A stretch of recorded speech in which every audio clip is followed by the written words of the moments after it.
read the books on leadership, thousands of books out there on leadership, and what do they say? Discover the leader within yourself. Be an authentic leader. Or what I like, become emotionally intelligent. These things aren't wrong, that they're just a little bit too general to be practically useful when you're trying to figure out what you do 9 a.m. Monday morning. And if you look at the practice of leadership in organizations, when the CEO calls a meeting and says, thanks for coming here, ladies and gentlemen. I'm proud to be the CEO of this wonderful company. And I've got good news for you this morning because we were at a management retreat at Pebble Beach, California. And we were having a wonderful time, but it was not all golf. We were actually at one of those off-site retreats, which are guaranteed to enhance the productivity of any working group by a factor of 10. And we were working on the long-term strategy of our corporation.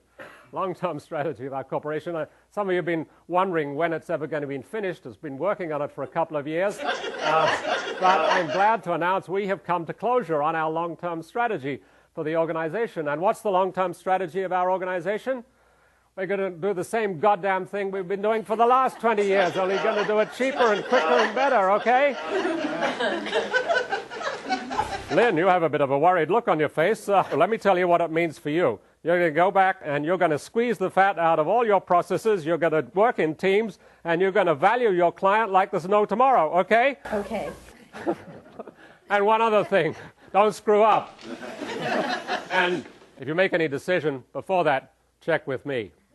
Any questions? No questions. Thanks very much. Back to your cubicles. And your bonuses depend on making your short-term quarterly outputs. Okay? Thanks very much. I mean, I kid you not.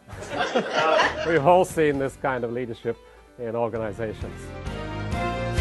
Steve Denning helps everyone from secretaries to CEOs learn the nitty-gritty of leadership and innovation, harnessing the power of storytelling to spark change and move the organization into the future. It's often assumed that the trappings of power will help you be a leader. But just think about the kinds of things, the trappings of power, and see whether they really do help you. I mean, if you have hierarchical power, you might have the right to, say, a big, luxurious corner office. And it's elegantly appointed with a big desk and all the whole nine yards. I mean, does that help you connect with people? Does that help you get closer and to understand the people that you're trying to change? No. It does exactly the opposite. It separates you emotionally and geographically from those people. It gets in the way of connecting with those people rather than helping you connect. Or if you have hierarchical power, you often have the right to hire people. In fact, Jim Collins, in his otherwise wonderful book, From Good to Great, says that's the first thing leaders do. The first thing leaders do, first hire the right people. Wonderful advice that's totally impractical. Because if you think back to any management position you ever had or any position you've ever known, what happens? You inherit the people who are already there.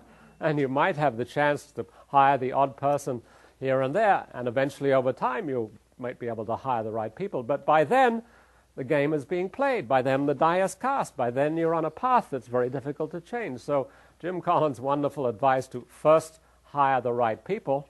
Wonderful advice, but totally impractical. Or then, if you have hierarchical power, you might have the right to fire people. But think back to the last time you were involved in a downsizing where a whole slew of people were fired. It started out, of course, with noble goals about how we were going to get rid of the dead wood. We were going to get rid of the unproductive people, the uncreative people. But who ended up being fired? Well, it was the people who didn't quite fit in. It was the people who had different ideas about how the organization ran. The people who had unusual approaches to getting things done better. Those were the people who got fired. And then you ask who stayed, who get kept by the organization. Who was it? Yes men, who was the people who knew how to work the politics of the organization, had the right connections, who knew how to flatter their bosses. Those were the people who stayed. Then you wonder why the organization didn't change. There are bonuses and promotions. If you have hierarchical power, you might have the right to give bonuses and promotions to people who do what you say, which in normal terms would be called bribing people. But and does bribing people work? I mean, it gets some marginal change at the edge, but does it generate enthusiastic vital, energetic implementation. No, it gets people to do things grudgingly and unenthusiastically and looking over their shoulder to see whether anyone's watching. It doesn't generate the kind of vitality that you need. Who's the person who needs convincing? Steve Denning inspires new leaders by arming them with specific storytelling tools they need to innovate and lead.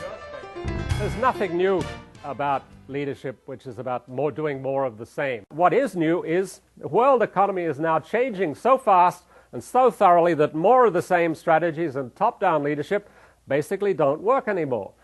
More of the same, better, quicker, and cheaper. It can buy you time, but it can't buy you survival.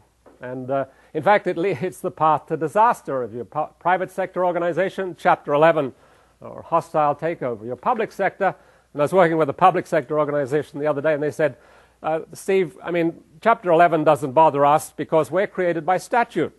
We can't die. We're immortal. The problem is public sector organizations do die. They die more slowly and more horribly. And what happens when they die and the life goes out of them, then they don't disappear, they hang around and they rot in public view. And what you see are these organizations, dead carcasses of once great organizations rotting in public view. A gruesome, horrible, horrible sight. Survival in today's fast-moving world depends on two things. It depends on innovating, being able to not just do something more of the same, quicker and better and cheaper, but ability to do something different. Ability to have transformational innovation, and it also depends on leadership that can spark and move people to do something radically different.